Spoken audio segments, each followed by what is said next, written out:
Mfite umunsi mushya Celine Dion. Nari maze igihe kinini cyane ntegereje ko habaho igitangaza.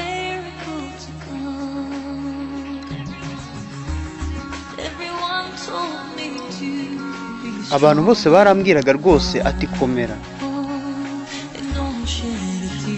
ushikame kandi nturire. Mu mwijima no mu bihe byiza, aho hose nari mbizi ko nzabishobora rwose, kandi isi yose yibwiraga ko mfite iby'umutima wanjye wifuza. Ariko ni wowe burya nari ntegereje, ni wowe nari ntegereje.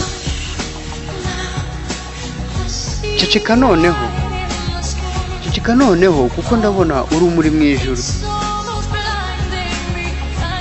Ya Celine Dion.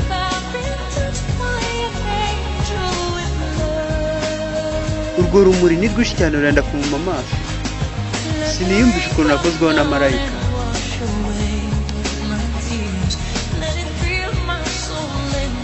Reka imvura igwe isibanganya amarira yanjye yose. Reka inyuzure mu mutima, ijye mu buzima bwanjye.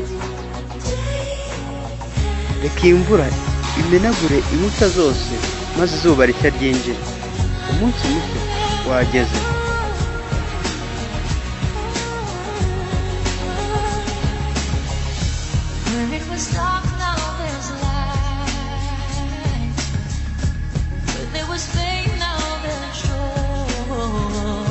Ahari umwijima ubu hatamye umucyo, ahari agahinda ubu ni umunezero gusa, ahari intege nke ubu niho nakuye imbaraga.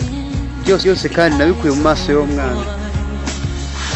Icecekere, ndabona urumuri mu ijuru. Urwo rumuri rurenda kumuma amaso. Siniyumvisha ukuntu nakozweho na marayika.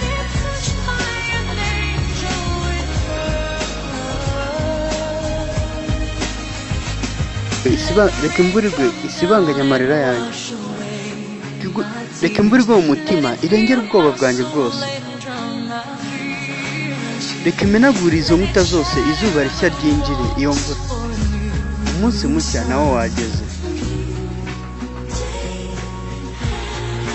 Reka imvura igwe isibanganya amarira yanjye. Reka inyuzure mu mutima irengera ubwoba bwanjye. Reka imenagure inkuta zose, maze izuba rishya ryinjire. Umunsi mushya wageze.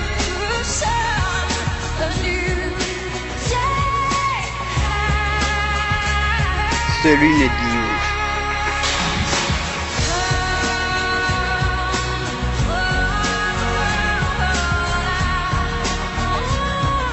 Icecekere, kuko ndabona urumuri mu ijuru. Ndabona urumuri mu maso yawe. Byose ni mu maso y'umwana. Sinakizera ko naba nakozweho na marayika. Sinakiyumvisha ukuntu naba narakozweho na marayika.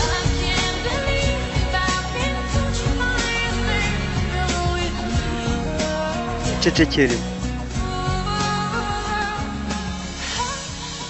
Umunsi mushya. Icecekere. Noneho umunsi mushya wageze. Akarembo ni Celine